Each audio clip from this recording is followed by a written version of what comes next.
ವಿಪರ್ಯಾಸ ಏನು ಅಂತಂದ್ರೆ ಈ ಘಟನೆ ನಡೆದು 7 ದಿನಗಳ ಕಳೆದ್ರೂ ಸಹ ನಮ್ಮ ಕೇಂದ್ರ ಸರ್ಕಾರ ಯಾವುದೇ ರೀತಿಯ ಕಾನೂನು ಕ್ರಮವನ್ನು ತೆಗೆದುಕೊಳ್ಳದೆ ಇರೋದನ್ನ ನೋಡಿದ್ರೆ ಇದು ಕೇಂದ್ರ ಸರ್ಕಾರದ ವ್ಯವಸ್ಥಿತ ಪಿತೂರಿ ಅಂತ ನಾನಾದ್ರೂ ಭಾವಿಸ್ತೇನೆ.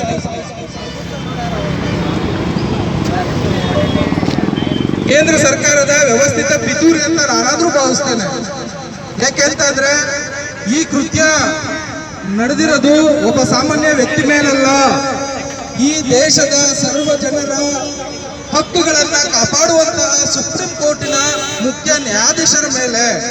ಸೊ ಇದು ಒಬ್ಬ ವ್ಯಕ್ತಿ ಮೇಲೆ ನಡೆದಂತ ದಾಳಿ ಅಲ್ಲ, ಒಂದು ಸಿದ್ಧಾಂತದ ಮೇಲೆ ನಡೆದಂತ ದಾಳಿ, ಒಂದು ಸಮುದಾಯದ ಮೇಲೆ ನಡೆದಂತ ದಾಳಿ, ಸಂವಿಧಾನದ ಮೇಲೆ ನಡೆದಂತ ದಾಳಿ, ಈ ದೇಶದ ಪ್ರಜಾಪ್ರಭುತ್ವದ ಮೇಲೆ ನಡೆದಂತ ದಾಳಿ.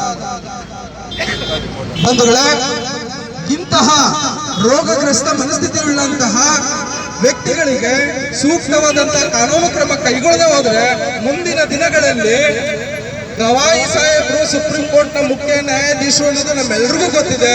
ಸುಪ್ರೀಂ ಕೋರ್ಟ್ನ ಮುಖ್ಯ ನ್ಯಾಯಾಧೀಶರ ವಿರುದ್ಧವೇ ಇಂಥ ದಾಳಿ ಮಾಡಿ ಯಾವುದೇ ಕ್ರಮ ತಗೊಳ್ಳಿಲ್ಲ ಅಂತ ಅಂದ್ರೆ ನಮ್ಮ ಹೈಕೋರ್ಟ್ನ ನ್ಯಾಯಾಧೀಶರಾಗಿರ್ಬೋದು, ನಮ್ಮ ಪೊಲೀಸ್ ಅಧಿಕಾರಿಗಳಿರ್ಬೋದು, ನಮ್ಮ ನ್ಯಾಯವಾದಿಗಳಿರ್ಬೋದು, ನಮ್ಮ ಜಿಲ್ಲಾಧಿಕಾರಿಗಳಿರ್ಬೋದು, ಪ್ರಧಾನಮಂತ್ರಿಗಳಿರ್ಬೋದು, ಮುಖ್ಯಮಂತ್ರಿಗಳಿರ್ಬೋದು, ಈ ದೇಶದ ರೋಗಗ್ರಸ್ತ ಮನಸ್ಥಿತಿ ಉಳ್ಳಂತಹ ಜನರು ಇವರ ಇಷ್ಟೋ ಜನರ ಮೇಲೆ ದಾಳಿ ಮಾಡೋದ್ರಲ್ಲಿ ಅನುಮಾನವೇ ಇಲ್ಲ.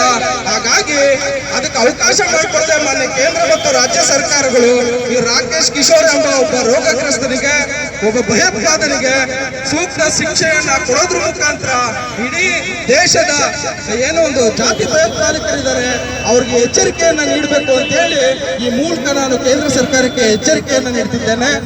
ಈ ಒಂದು ಪ್ರತಿಭಟನೆಯನ್ನ ವ್ಯವಸ್ಥಿತವಾಗಿ ಸಂಘಟನೆ ಮಾಡಿದಂತಹ ಗೆಳೆಯ ಶಂಕರ್ ಮೌರ್ಯ ಅವರಿಗೆ ಅಭಿನಂದಿಸ್ತಾ ಈ ಸಂದರ್ಭದಲ್ಲಿ ಮಾತಾಡ್ಲಿಕ್ಕೆ ಅವಕಾಶ ಮಾಡಿಕೊಟ್ಟಂತಹ ಜಿಲ್ಲೆಯ ಎಲ್ಲ ಹಿರಿಯ ದಲಿತ ಮುಖಂಡರುಗಳಿಗೆ ವಂದಿಸ್ತಾ ನಾನು ಮಾತು ಮುಗಿಸ್ತಿದ್ದೇನೆ. ಜೈ ಭೀಮ್, ಜೈ ಭಾರತ್.